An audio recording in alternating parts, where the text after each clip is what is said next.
Nick Steele, and thanks for joining us today. Our Complex World, Preaching and Preaching in Topics with Sam Chan. Sam's a communicator nationally with the City Bible Forum. He's also a medical doctor. He's a former lecturer in preaching and evangelism at Sydney Missionary and Bible College, and he has a new book out, co-authored with fellow former Sydney Missionary and Bible College lecturer Malcom Gill, advocating topical preaching. It's got some super helpful points, but I think is actually quite controversial at points as well, and I have some reservations. Sam, thanks for coming in. Dominic, thank you so much for having me. I also wanted to give you a chance today for a right of reply, because a couple of months ago we had the former Dean of Sydney, Phillip Jensen, in, and he was quite critical of some of the things you'd written in your Evangelism in a Skeptical World book, and in response to your critique of Two Ways to Live. And I just wanted to give you a chance to respond to that. And I actually just want to say, I do think actually this back and forth is helpful, that the disagreement is healthy, that somebody puts out something on a big public platform, they should be free and able to be critiqued, and you put something out on a big public platform, and that reforming. Oh, definitely. And Luther was on to that, wasn't he? Always reforming, always reforming. So we should be helping each other reform our models. Now, this book, Topical Preaching in a Complex World, I want to talk complex world, Sure. then preaching, then topics. You are so helpful here on the complex world. And in your chapter, you talk about, or one of the chapters, you talk about high cultural intelligence, high emotional intelligence, and high information intelligence in the audience that we're speaking to. What did you mean by that? All right, so we know there's IQ, so informational intelligence. We know there's EQ, emotional intelligence. But now in the preaching world, because Matthew Kim has just put out a book called Preaching with Cultural Intelligence, we're talking about CQ, preaching with cultural intelligence, knowing that we need to connect with our audience, not just at an informational, propositional level, not just emotionally, but also culturally, because our audiences do have different cultural starting points. So explain to me how the preacher might get some of this right and wrong. In my book, I have a chapter on, just imagine if you had, let's say, an Asian Australian walking into your, audience, Yeah. your event. Because this is funny, because that's why I love having co-authored this with Malcom Gill. Malcom Gill, his preaching ministry is very much Sunday-based preaching to a church audience. My one's very much a Monday to Friday with City Bible Forum preaching to people, in their workspaces. So I think we complement each other very well. I mean, that's one of the complexities. Yeah, that's right. That I felt as I was reading it through, but keep going. Yeah, so imagine at your event, you have an Asian Australian high school student, and you have, let's say, a Northern Beach Anglo surfy dude student. They actually have very, very different cultural starting points.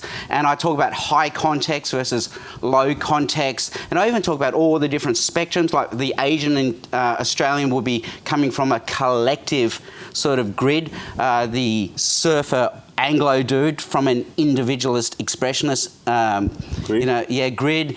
This person will be thinking... And one of the things you did, I noticed, was you talked about the way you tackled it. We said, now you might be here today and you might be like this and thinking like this, or you might be...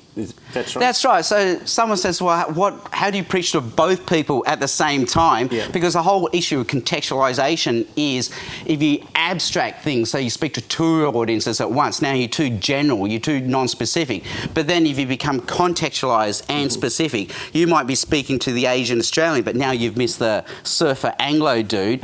What you can do is say, okay, well, this person can... I'll talk to this person next week, but there might not be a next week, especially at my events. In your event, it's often one hit. Yeah, one off, and they only come once anyway. They got invited once. So what you can say, now, if you're an Asian like me, this is what you're hearing. But if you're let's say an Anglo, this is what you're hearing instead. And at this moment, you've culturally relativized someone's cultural objections. So now this person's saying, so my objection is actually a cultural objection to the message. I thought it was an absolute universal objection, but it's not. And I can see how other people wouldn't have the same objection that I do. Now, put yourself in my shoes for a minute. Sure. I mean, you've got Asian skin and I've got Anglo skin. I could see you running that argument in an audience which has got Anglo people and Asian people. I feel less comfortable myself with my white skin running that, making a generalisation about how Asian people think. You know, I'd be very tentative about. Whereas I kind of maybe it's your smiley personality, maybe it's your Asianness, but I can see you easily getting away with those generalisations and me having difficulty. Do you want to coach me on that? Well, I once went to Tim Keller's church, Redeemer, in New York, and I went in there. Did he make the generalisation? And I thought, I'm surrounded by Asians. This is a Chinese church in disguise, right? No wonder, like, this is working so well. He's just running a Chinese church in New York. But then I see what people like Tim Keller do. They go, see, if you're an Anglo like me, then you're at a disadvantage, because you can't see this. So that's how he frames it. Like, he shows there's an ability. Asian brothers and sisters but this. You can see this. Right. And this is not a problem for you. So you talk up the other culture, talk down your own culture. Now, there's a very helpful grid that you gave, and I'm going to put it up on the screen from page 134. And you talk about, in the different cultural groups around the world, a line between hierarchy and equality and between freedom and control. Can you give us that analysis? Because that's going to impact our preaching in different places. All right. Well, I talk about how there's a quadrant, and it's flashing up right now. And you see how different cultures belong in those different quadrants based on hierarchy, equality, freedom, and control. And already see, wow, this is not a monolithic group I'm speaking to. And I got the grid from Paul Hibbert's book, Anthropological Insights into Missions. And even there, he's only put up Anglo-European cultures, you know, like Germany, France, USA, Sweden. And really, you already think, wow, this is not a monolithic culture, even though they're all European and Anglo. And I remember when I was teaching this at Bible college, a student just jokingly asked, where would you put Australia on the grid? And we all laughed. We would be right in the middle, because we would be the normal ones. Everyone else is like weird ones, too far this way, that way. But of course, that's the joke. We all think we're the normal ones, and everyone else is... I'm the perfect balance. We're the weird ones. And it's the reason why in the USA, if you look at a world map in the USA is in the middle. And to do that, they've had to split Europe and Asia in half, because they go in on the edges of the pages. And I complained to an American about this, Brian Chappell. He says, but everyone does that. China, you guys call yourselves the middle kingdom, like you're the one in the middle. Greenwich Mean Time, what does that mean? Well, in the UK, we're 0 hours. Everyone's either this side or this side of us. And so what I'm trying to do with that grid is to show, you know, we all belong somewhere on this spectrum. Now, we're all culturally affected in ways that we're not aware of. Now, you critiqued your student who said Australia's in the middle. Where would you say Australia is on that hierarchical graph, now that you've actually had 10 years to reflect? We are off the charts on the egalitarian side. So we have hierarchy, equality. See, the Americans think they're equality, but they're still pretty hierarchical. If you're an Australian meeting an American, they still insist on titles like professor and doctor. But we are off the charts down here on the equality grid. Like, well, we're outliers. Like, we're several standard deviations off the grid. And then what about on the freedom control thing? I think we're more control than we think we are. I think that's right. I mean, and that's been... And having lived in the USA, they're off the charts on freedom. Australia, well, the cultural analysis I give is we were one of the first to adopt random breath testing, compulsory wearing of seatbelts, gun control, mandatory helmets on bicycles. And no other country of the world has that. And the other joke is we're the only country of the world where when we're pedestrian and there's a red man telling us not to walk, we will stand there for 3 minutes with no cars going because we're under control. And, I mean, you talked at the end of the book about how COVID had changed things. Yeah. And I was wondering, as I was getting to that chapter and reflecting back on this grid, and thinking, I feel like in Australia we've become, we have been more submissive to our government authorities, and the people in the United States are looking over at us, scratching their heads. Oh, totally. Like, this is where we realise USA is not Australia, Australia is not USA, because we've responded very differently to the challenges of COVID. Now, I want to bring in here Sure. Phillip Jensen's response to your critique of Two Ways to Live, and I'm just got in the background that authority kind of debate that we were just discussing, and I'll play the little clip where he interacted with you and then ask you for a response. Sure. Now, I'm imagining in this working up of this revision, and you said a moment ago you sought all sorts of input and looked for all sorts of feedback. One of the critiques of Two Ways to Live has come in Sam Chan's book a couple of years ago, Evangelism in a Skeptical World. I'm just going to bowl up at you a couple of the paragraphs from this book. As with all contextualisation, what speaks to one audience won't speak so well to another. With the cultural shift into postmodernity, some features of Two Ways to Live no longer resonate. The chief metaphors, God as king, sin as rebellion, salvation as submission, find little existential traction in the postmodern West, where authority figures impose their artificially constructed laws upon us to take away our freedom and authenticity. Reaction? Sam better take that up with God, because they're the words he used. They're the concepts he used. I don't care whether it resonates with people or not. It's the spirit that makes it resonate with people. And to say, I'm going to change the concept of king or ruler or some other word because it doesn't resonate with the audience. It's not the audience that determines the gospel, it's God who determines the gospel. Now, that's a very serious mistake in methodology. That's a profound mistake in methodology. It's also not how Two Ways to Live was written. It's not as if in the late 70s and early 80s we thought, now what would be the concepts that would best resonate with people in the 1980s, for goodness sake? They didn't believe it then. They hated the idea of authority then. They hated the idea of submission then. The idea that God... we were around in the 80s. We remember. The whole idea that somehow the 80s was a authority-loving era, where the idea of Jesus being king was a really cool contextual thing to connect with the eras, is nonsense. It's not. Not only was that not the case, it's not how Two Ways to Live was written, or why we wrote it, or why we came up with it. We wanted to summarise the one unchanging gospel that God gave in the New Testament. That's quite a serious word there from Phillip and Tony. Oh yeah, and and just to backtrack, I love Phillip, and I learnt my evangelism from John Chapman, and I love Two Ways to Live. I used it, in the 1980s on university campuses. I've drawn the six figures. I evangelised all my friends that work with it.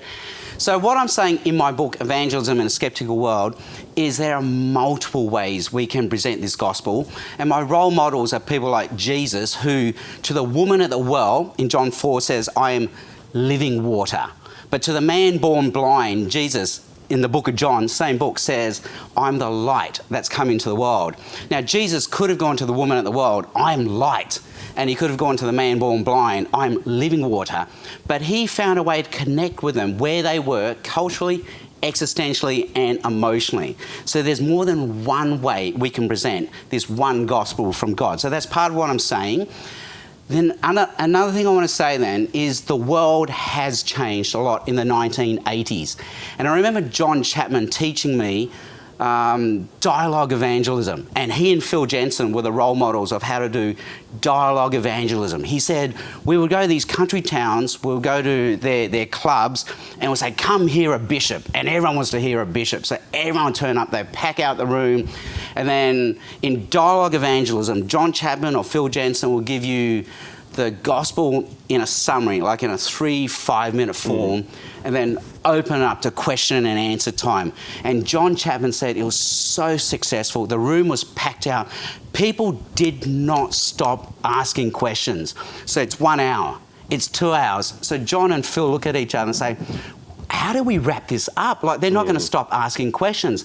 And then John and Phil decided, you know what? The go-to moment when one of them will finally ask the question, oh, so it's not about being a good person. And that's when you realise, boom, the lights have come on. They finally understood the gospel.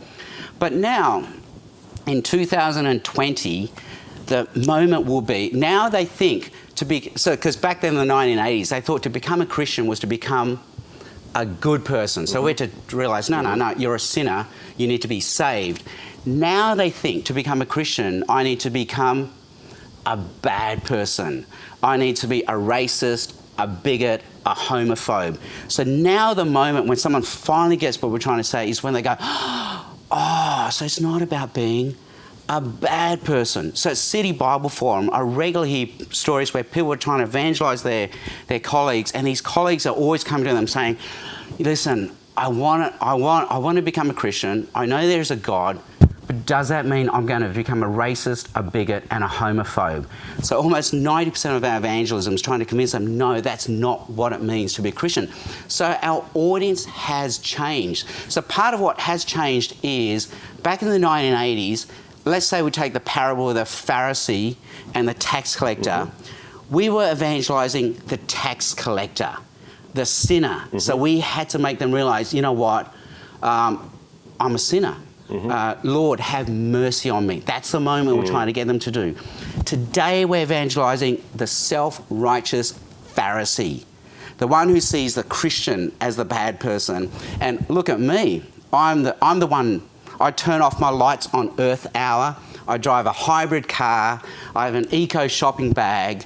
So I'm the self-righteous Pharisee. So we're actually evangelising an audience with a different mindset. Or using the prodigal son analogy, back then, like 2 ways to live is perfect for the prodigal son. The rebel who knew they were doing the wrong thing, who walks away from the father, and they have that moment where they go, oh, what am I doing here? Feeding pigs. I have a father that loves me. I need to stop rebelling and come back. But these days, I reckon we're evangelising the son who had stayed home. And I remember my PhD supervisor, Graham Cole, saying he loved 2 ways to live. He loved 2 ways to live. But that's when he realised, but there was another audience. And for him, in the 1980s, it was the Rotary members who were self-righteous. And he said, if you show them 2 ways to live and say, which one are you? They would say, I'm the one living under God's rule. And you think, but no, you're self-righteous. So Graham Cole said the better model for them was the bridge model. You're here, God is here. You're trying to get there by your good works. You can't make it. So these people don't see themselves as rebels. And that's what I'm trying to say. When I do 2 ways to live, and particularly when I get to a Roman Catholic and I'm doing 2 ways to live with them, I often stop at the death of Christ box and do a little bridge kind of digression off there and talk about your good works won't get you. But for the Roman Catholic, it's to say Jesus' death doesn't get you 99%. He gets you all the way. Whereas I think, this is me growing up as a Roman Catholic, I thought Jesus' death got me 99% of the way, but I had to be a good Catholic to get that last 1%. But what I wanted to come to is, just listening to you now and listening to them, I'm just going to try and reflective listen. And I'm also going to give a line from John Chapman from our evangelism class. He would argue, as I remember it, if you like, that the gospel was the narrative of creation, fall, Christ's death, Christ's resurrection, judgment. And that our task was to present a part of the circumference of the circle. In our preaching, we didn't have to present all of the circle, every gospel proclamation, but we had to present something consistent with that whole. And then he said, but if you're leaving something out because you think it will offend someone, I don't think that's a good enough reason. Now, what I'm hearing you say is, in my starting position, I want to present that aspect of the gospel to get them to there, and then I want to bring them to the whole. So I don't think you're criticising, if you like, the 2 ways presentation as a whole. You're saying, I want to start with the aspect that will best connect with them to bring them to the whole. That's Is that right? Not to be, because the gospel will be necessarily offensive, but not to be unnecessarily offensive at the start, and not to be misunderstood. Because I think the other thing is, what we say is not what they hear. So we can come in with biblical language, but they're not hearing the biblical concepts behind the words. They're hearing something completely different. They're hearing you're a hater, you're a racist, you're a bigot. Well, help me with that offensive. I mean, as a strong personality person, I've tried to work really hard to make sure that it's not my personality that offends, and I'm imagining you're probably the same as a strong personality person. But in the end, the gospel will be the fragrance of salvation to some and the stench of death to another. So they will take offence, but we want to make sure that in the end their offence is over the stumbling block of the cross, not...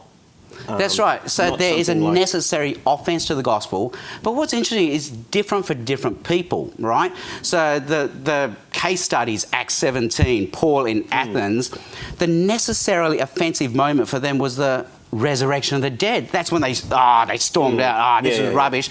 And I think, well, in today's 21st century, I can't imagine anyone being offended by the resurrection. But they'll be offended by something else. They'll be offended by the fact that you need to be saved. That's very offensive today, but that would not have been offensive to the Athenians. So it's different for every culture. And in my book, Topical Preaching in a Complex World, I talk about how, you know, the Asian Australian and the Anglo-Australian will have different things they find necessarily offensive. Like for the Anglo-Australian, it would be the concept that you have a responsibility to worship the God who loves you and makes you. You know? But for the Asian, it could be, your hard works get you nowhere. You know, like you live under a culture of duty, shame, and perfectionism. You need to let go of that. Whereas you try to give that message to the Anglo-Australian, they go, "No, I don't. You know, that's rubbish." So, if I can give you a comment, sure. I felt reading the Evangelism in a Skeptical World that when you critiqued that, if you like, that circle that I was describing with John Chapman.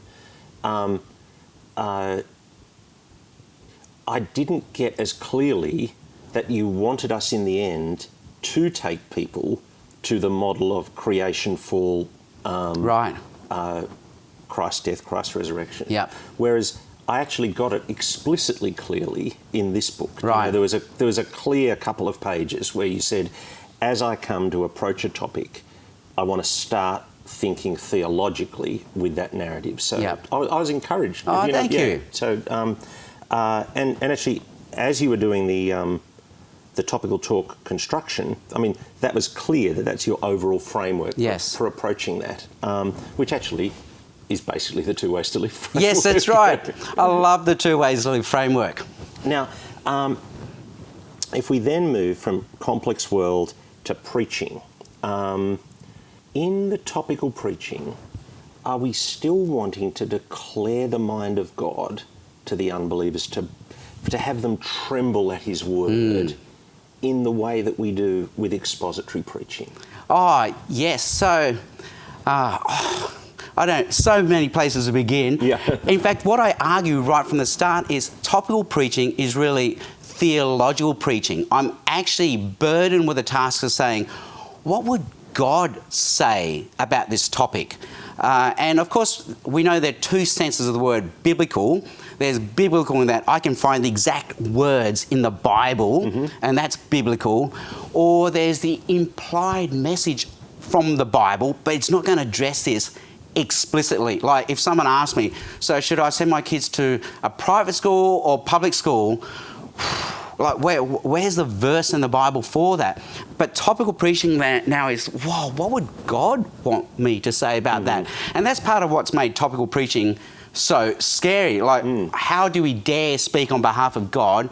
Of course we're going to get this wrong. We're finite and infallible. Although, I mean, that's what's made me just as a disclaimer, if you look at our preaching program at Village Church, we've probably done 4 or 5 topical talks each year for the last 5 years. So I'm not a never-ever person. Yeah. It's certainly part of what we do. But as I started out in preaching, and this big responsibility, and I got this from, you said it in your thesis, that when I'm preaching, I'm actually bringing the word of God, and that's just such a massive responsibility. And I want to make sure that I'm getting that right. And it is more high risk for me to get it wrong in the topical preaching, I think, than in the expository preaching. You would agree with that, wouldn't you? Yeah. So I think with expository preaching, we're much more explicit, and there are more explicit safeguards. But then another way of understanding this is the relationship between expository preaching and topical preaching is really the same relationship between exegesis and systematic theology, meaning and significance. And we play this dialectical relationship all the time. So we have the pure reading of the Word of God, like someone gets up and reads the Bible passage at us. That's quite explicit. This is the Word. These are the words of God, almost, right?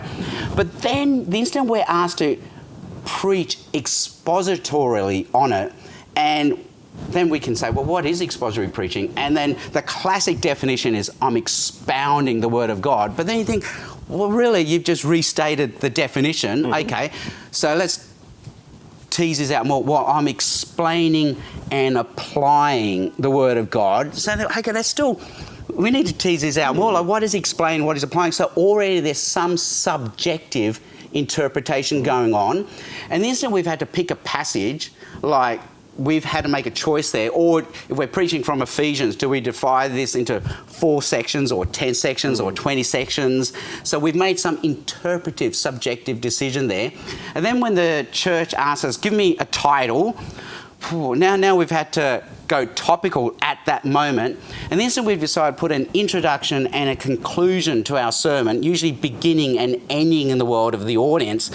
Now we've gone subjective interpretive. So there's always bits of topical preaching in our preaching, whether we like it or not. Absolutely. Yeah, so what I'm trying to say in this book is we may as well be aware of it and do it well. I mean, I thought in your PhD thesis, you went as high as I've seen anybody go on the sermon is the Word of God. Did you agree with that? Yeah, so my PhD thesis, Preaching as the Word of God, the very first book I published, very high Preaching academic. as the Word of God. Yeah, it was called, and it was looking at the Reformers' statement, that the statement, the Helvetica statement, something like preaching is the Word of God, and they made it one of the 2 marks of the church. How do I know I'm worshipping at the true church? Well, it has the preaching of the Word. So it's all preaching as the Word of God. Very high view, but then, of course, the dilemma is, but it's coming to me from a subjective, finite, fallible preacher. And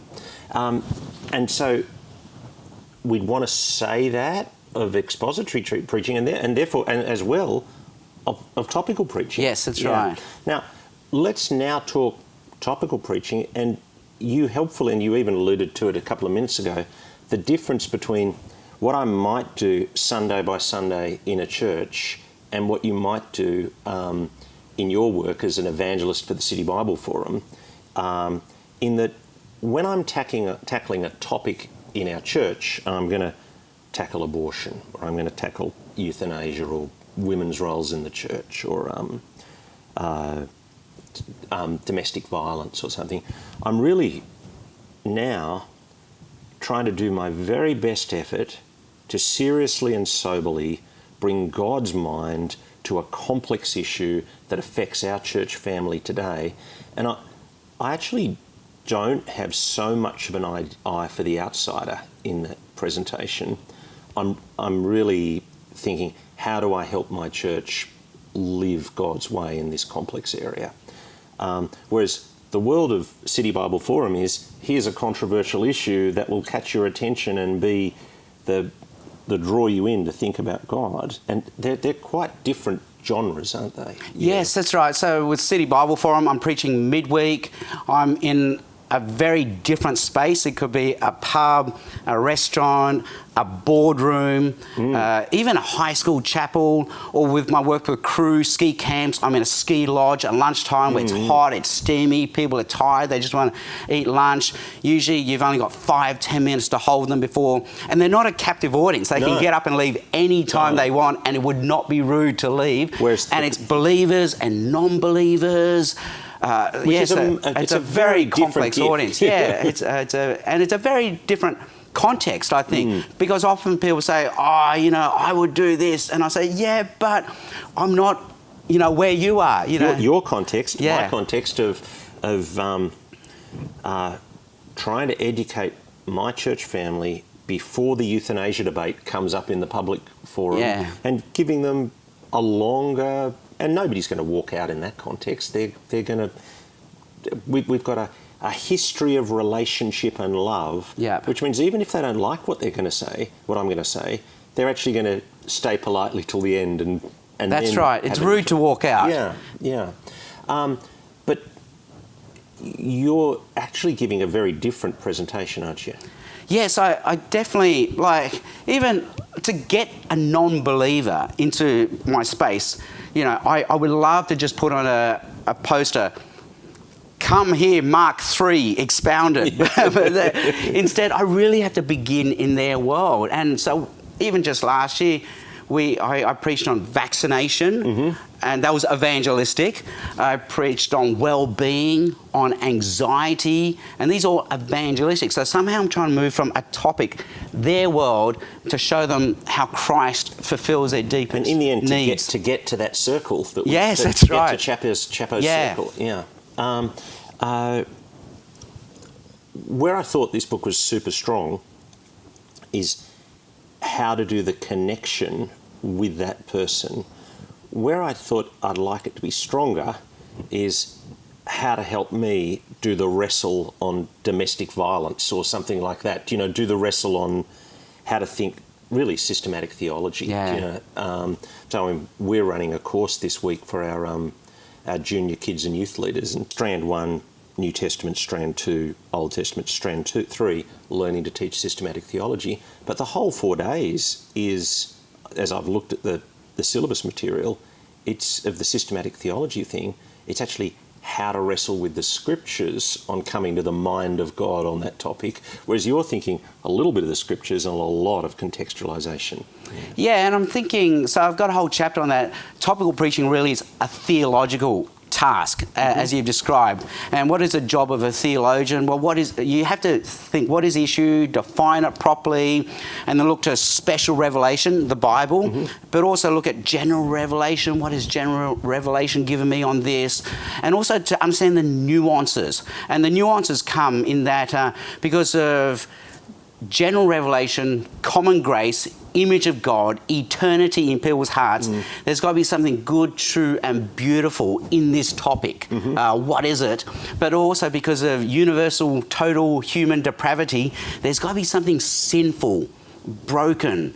Like, there must be a way that people are trying to run away from God or suppress God's rule here in this topic. And there must be a way that this is going to lead people to the gospel, to realise it's Jesus. It's Jesus I need. Like, I need Jesus to forgive me. I need Jesus to save me. I need to belong to Team Jesus. Somehow, how can I get from this topic through this journey to Jesus? Which again is that biblical theological circle. One of the things I felt a little uneasy about in the opening chapters was in your argument for topical preaching and the place of topical preaching in the church, it sounded like that you were, you said topical preaching is a sister or a brother to a sibling to expository preaching, but what would your ideal preaching pattern be for the church? Because I wasn't sure whether as you argued so strongly for topical preaching, I wasn't sure if you were arguing for a diet of only topical preaching. Right. Yeah, definitely no. And I hope that came through in the book, that topical preaching is just one tool in the toolbox. It's not the only tool in the toolbox. And it's a bit like the syllabus in a Bible college. Like when you come up with a syllabus in a Bible college, how much New Testament exegesis, how much Old Testament exegesis lectures do we have, how much on biblical theology, how much on church history, how much on systematic theology. And so, again, as I've argued in the book, expository preaching is really exegesis, whereas topical preaching is more systematic theology. So what is the ratio that I would want to give my Bible students, and maybe what is the ratio that I would want to give my church on a weekly preaching program? But we do it all the time anyway, because again, if we have an introduction and a conclusion in any of our sermons, we are doing topical and systematic theological preaching, whether we like it or not, whether we know it or not. And this is where you get all those debates in preaching, like, Should I have an introduction? Should I have an application? Should I illustrate? Because at that moment, there's this fear that there's a subjective, interpretive overlay that's come on top of the sermon. But I'll argue we're doing that all the time anyway. So we may as well be conscious about it and do it well. So if you had my job, Yeah. what would your breakup be? There's no golden ratio, is there? But I think most people would like to say it's a dialectic, but I would want to err more on the side of exegesis and expository than systematic theology and topical. Dale Ralph Davis, I remember, he gave the analogy. He says, and I hope I got it right, because now I'm thinking about it, it's so gruesome. He says exegesis and theology, it's like two bodies that I think you bury in the grave, but exegesis I would want face up, and theology I want face down. Like, just privilege the text just a little bit more. But again, you know, and this is where, and I've shown this in the book, we all would love to be, would love it if that was the case. Like, we could be this pure blank slate, come to the text, neutral, no prior presuppositions, and just exegete and inductively move from the Bible to my world. But I think postmodernity has shown if we think that, we're just very naive, because we never come to the text truly as a blank slate. No. We've got our prior suppositions, our traditions. So it's deductive as well as it's inductive. So in theological method, theological prolegomena, we all argue for what's called the abductive dialogical method, where we acknowledge our presuppositions, come to the text, and do our best to let the text shape us. And it's actually the scientific method. Hypothesis, data, let the data shape your hypothesis, come back to the data. Sam Chan, thanks very much for coming in. Thanks, Dominic. Thanks for having me. My guest on The Pastor's Heart, Sam Chan. He's an evangelist with the City Bible Forum. He's a medical doctor, and it's been great to have this stimulating discussion with him today. This is The Pastor's Heart. We'll look forward to your company next Tuesday.